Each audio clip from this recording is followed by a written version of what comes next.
जर्नेल का फैसला था जिसको पाकिस्तान की कोई जरूरत ही नहीं थी। ना करो यह फैसला। आपने डॉलर कमानी है कमाओ, आपने जजीरे खरीदने हैं खरीदो, लेकिन मेरे लोगों के सर की कीमतों पर नहीं। यह तजुर्बा गाह नहीं है, हम भेड़ बकरियां नहीं है, हम कीड़े मकोड़े नहीं है कि जब भी आप कोई नया तरीका आजमाएंगे जिससे आपके जेब भरेंगे, आप कुर्बानी का बकरा खैबर पख्तूनख्वा के लोगों को बनाएंगे। लेकिन जर्नेल ने फैसला किया, पिछले 22 साल से अगर बंदूक काम करता तो खैबर पख्तूनख्वा में आज अमन होता। अगर 78 साल से ये बंदूक वाले पाकिस्तान की तकदीर बदल सकते तो आपका वजीर टीवी पर आकर ये नहीं कहता कि ये सिस्टम कोलैप्स हो चुका है। तो क्यों आप लोगों ने रिजीम चेंज ऑपरेशन किया? क्यों इन चोरों लुटेरों और डाकुओं को पाकिस्तान पर मुसल्लत किया? किसने किया? आपने किया। चले हमने मान लिया, हम पहले से जानते थे कि ये सिस्टम कोलैप्स कर चुका है, क्योंकि ये सिस्टम था आपके हाथ में। जिनका काम है बॉर्डर की हिफाजत करना वो पाकिस्तान के सियासी फैसले कर रहे हैं। या जो इस सिस्टम के नाजायज पैदावार हैं उनको बिठाया जाएगा। कौन आएगा? भाईजान, गद्दे पर लकीरें डालने से वो जेबरा नहीं बनता। आप लोग इस सिस्टम का नासूर है, आपसे ये सिस्टम नहीं चलेगा। ये सिस्टम सिर्फ एक बंदा चला सकता है जो अदियाला जेल में है, जिसका नाम है इमरान अहमद खान नियाज़ी। अस्सलाम वालेकुम नाज़रीन इकराम, आपको मुकम्मल वीडियो दिखाते हैं। सुहेल अफरीदी ने खुदा की कसम वो कुछ कर दिया कोई सोच नहीं सकता था, तमाम हदें पार करके रख दी। आज तो वो चीज़ें सामने ले आए जिस पर पहले कभी बात नहीं की। आप तमाम तकरीरें भूल जाएंगे सुहेल अफरीदी की। इस तकरीर को देखने के बाद सुहेल अफरीदी ने सिस्टम को कोलैप्स होने की मेन वजह भी बता दी और इसका हल भी बता दिया। आप ये वीडियो देखिए, फिर इस पर डिटेल में बात करते हैं। फिर कुछ जर्नेल बैठे और उन्होंने फैसला किया कि यहां पर दोबारा जो है अमन अमान तबाह पर बात कर दिया जाएगा। हम चीखते रहे, हम चिल्लाते रहे कि देखो ये आ रहे हैं, ये हमारे सूबे का फिर अमन खराब करेंगे। बॉर्डर क्रॉस कर दिया, आ रहे हैं, हमें कहा गया प्रोपेगेंडा कर रहे हैं। पहाड़ों पर पहुंच गए, हमने कहा पहाड़ों पर पहुंच गए, हमने पूरे खैबर पख्तूनख्वा में जलसे किए कि इससे फिर हमारी तबाही होगी, हमारा इंफ्रास्ट्रक्चर तबाह होगा, हमारे लोग शहीद होंगे, हमारे जो ताजिर हैं वो रोएंगे, हमारे कारोबार तबाह होंगे। ना करो यह फैसला। आपने डॉलर कमानी है कमाओ, आपने जजीरे खरीदने हैं खरीदो, लेकिन मेरे लोगों के सर की कीमतों पर नहीं। यह तजुर्बा गाह नहीं है, हम भेड़ बकरियां नहीं है, हम कीड़े मकोड़े नहीं है कि जब भी आप कोई नया तरीका आजमाएंगे जिससे आपके जेब भरेंगे, आप कुर्बानी का बकरा खैबर पख्तूनख्वा के लोगों को बनाएंगे। हमें कहा गया झूठ बोल रहे। आज पूरी दुनिया देख रही है कि खैबर पख्तूनख्वा में हालात इनके हाथ से निकल चुके हैं। पहले इन्होंने खैबर पख्तूनख्वा में भी खुद साख्ता हालात खराब किए, इन्होंने बलूचिस्तान में भी खुद साख्ता हालात खराब किए। आज बलूचिस्तान भी इनके हाथ से निकल रहा है, आज खैबर पख्तूनख्वा भी इनके हाथ से निकल रहा है। सिर्फ जो हालात बलूचिस्तान और खैबर पख्तूनख्वा में खराब किए गए थे वो इन दोनों सूबों तक महदूद नहीं रहे। कश्मीर में हालात देखें, कितनी बेदर्दी से हमारे कश्मीरी भाइयों को बहनों को ये मार रहे हैं, गोलियां चला रहे हैं। बचपन से अब तक हम एक ही नारा लगाते रहे कि कश्मीर पाकिस्तान की शहरग है, कश्मीर हमारा है। तो आज किस तरफ लेकर जा रहे हो हमारे कश्मीर को? कौन पॉलिसी बना रहा है ये? कौन आपको बता रहा है कि बंदूक की नोक पर, डंडे की जोर पर आप पाकिस्तान को उठा सकते? नहीं उठा सकते आप। पिछले 22 साल से अगर बंदूक काम करता तो खैबर पख्तूनख्वा में आज अमन होता।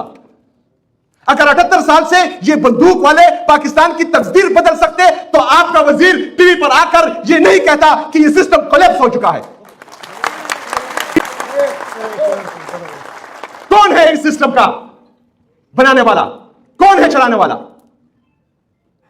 जब पाकिस्तान की मईशत अच्छी चल रही थी, हमारे ताजिर खुश, हमारे किसान खुश, हमारे नौजवान खुश, तमाम लोगों को रोजगार मिल रहे थे। आलमी वबा कोरोना के बावजूद पाकिस्तान की जीडीपी ग्रोथ 6.1% पर थी। तो क्यों आप लोगों ने रिजीम चेंज ऑपरेशन किया? क्यों इन चोरों लुटेरों और डाकुओं को पाकिस्तान पर मुसल्लत किया? किसने किया? आपने किया। चले हमने मान लिया, हम पहले से जानते थे कि यह सिस्टम कोलैप्स कर चुका है, क्योंकि यह सिस्टम था आपके हाथ में। जिनका काम है बॉर्डर की हिफाजत करना वो पाकिस्तान के सियासी फैसले कर रहे हैं। जिनका काम है पाकिस्तान में अमन बहाल रखना, पाकिस्तान की सिक्योरिटी की हिफाजत करना, वो सियासी इंजीनियरिंग में लगे हुए हैं। तो सिस्टम कोलैप्स नहीं करेगा। جن کا کام ہے عوام کو تحفظ دینا، وہ 26ویں اور 27ویں آئینی ترمیم لا کر عدلیہ کا بیڑا غرق کر رہے ہیں۔ جن کا کام ہے انصاف دلانا، وہ چٹیوں کا انتظار کر رہے ہیں۔ جن کا کام ہے صاف اور شفاف الیکشن کرنا، وہ کسی اور کی طرف دیکھ رہے ہیں۔ جن کا کام ہے پاکستان میں عوامی مینڈیٹ کی حفاظت کرنا، وہ حاجی ٹیکا خان کبھی ایک کو ایک صوبہ دے رہا ہے، کبھی دوسرے کو دوسرا صوبہ دے رہا ہے۔ تو اگر فرض کریں ایسے چلے گا تو سسٹم تو کولیپس ہوگا نا۔ پھر بھی آپ نے بول دیا کہ سسٹم کولیپس کر گیا، ابھی حل کیا ہے؟ کون آئے گا؟ یہ تو آپ لوگ چاہتے ہیں نا۔ جو کچھ کا ٹولہ ہے وہ تو یہ نہیں چاہتا، وہ تو ڈرتا ہے، وہ عمران خان کے نام سے ڈرتا ہے، وہ عمران خان کی تصویر سے ڈرتا ہے، وہ عمران خان کے الفاظ سے ڈرتا ہے۔ وہ کیسے لے گا عمران خان کو؟ عمران خان اگر باہر آیا تو جو 78 سال سے انہوں نے قبضہ جمایا ہے وہ اس طرح سے جو ہے وہ چلا جائے گا۔ وہ کبھی نہیں چاہے گا کہ وہ عمران خان کو واپس لائیں۔